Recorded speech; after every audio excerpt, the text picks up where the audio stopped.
திவ்யன் குரல் நேயர்களுக்கு வணக்கம். காற்றென வந்தது கூட்டம்.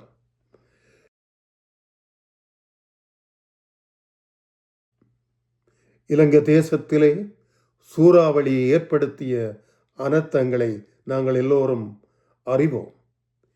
இந்த காட்சிகளை பார்க்கின்ற பொழுது எங்களுடைய இதயங்கள் நொறுங்குண்டு போகின்ற நிலையிலே தான் இருக்கின்றன.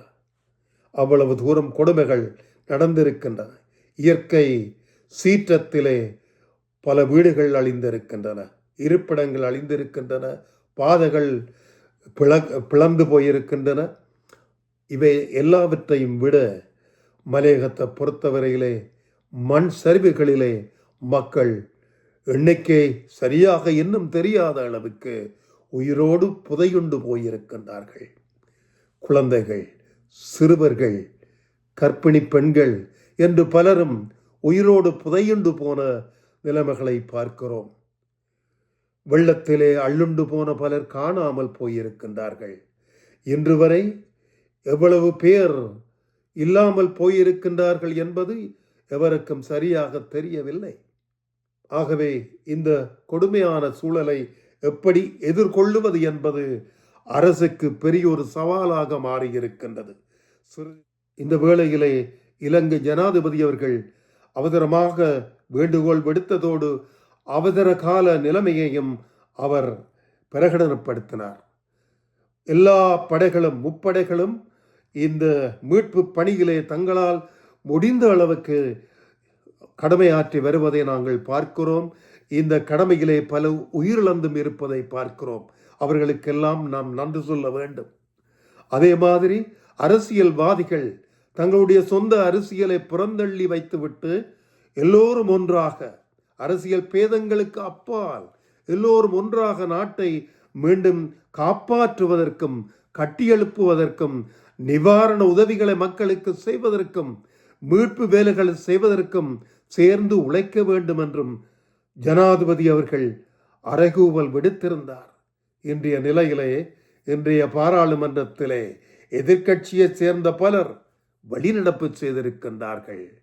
அவர்கள் நல்ல விடயங்களுக்கு எப்போது சேர்ந்து உழைத்தார்கள் என்பது இப்பொழுது கேள்வியாகவே இருக்கின்றது.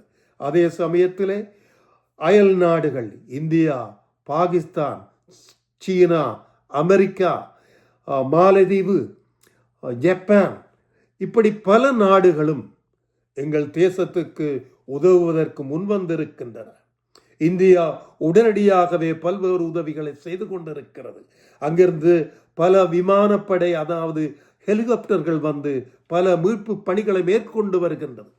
ஆக இவற்றை எல்லாவற்றையும் பார்க்கின்ற நாம் எவ்வளவு தூரம் சேர்ந்து உழைக்க வேண்டும் என்பதை நாங்கள் நிச்சயமாக உணர்ந்து கொண்டு செயற்பட வேண்டும். எதிர்க்கட்சிகள் என்ன நினைத்து கொண்டு செயற்படுகிறார்கள் என்பது கேள்விக்குரிய ஒன்றாகவே இருக்கின்றது. இந்த சூழலிலே புலம்பெயர்ந்து வாழுகின்ற நாங்கள் என்ன செய்யலாம் என்பது மிக முக்கியமான கேள்வி.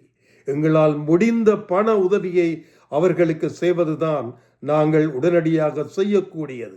இது தொடர்பாக அரசாங்கம் வங்கி கணக்குகளை பகிரங்கப்படுத்தி இருக்கின்றது.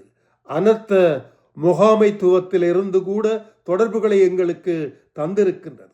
ஆகவே அரசாங்கம் அறிவித்த அந்த கணக்கு இலக்கங்களுக்கு நாங்கள் எங்களால் முடிந்த அளவு சிறிய தொகையேனும் நாங்கள் உதவி செய்வது இந்த நேரத்திலே புலம்பெயர்ந்து வாழுகின்ற இலங்கையர்களாகிய எங்களுக்கு எங்களுடைய கடமையாக நாங்கள் கொள்ள வேண்டும். நாங்கள் கற்றது எங்கள் தேசத்தின் பணத்திலே, நாங்கள் பட்டங்கள் பெற்றது எங்கள் தேசத்தின் சொந்த கணக்கிலே தான் என்பதை மறந்துவிட வேண்டாம். நாங்கள் ஒரு நீண்ட காலம் அங்கே வாழ்ந்து எங்களை வளப்படுத்தியவர்கள். ஆகவே அதை மறந்து விடாது. எங்களுடைய தாய்நாடு என்பதை மறந்து விடாது. அந்த உணர்வோடு நாங்கள் எங்களுடைய மக்களுடைய இந்த பேரவலத்திலிருந்து அவர்களை மீட்டு எடுப்பதற்கான எங்களுடைய உயரிய பங்கை செய்ய வேண்டும் என்பதை இன்றைய திவ்யன் குரல் மூலம் நான் மிகவும் வினயமாக வேண்டிக் கொள்கின்றேன்.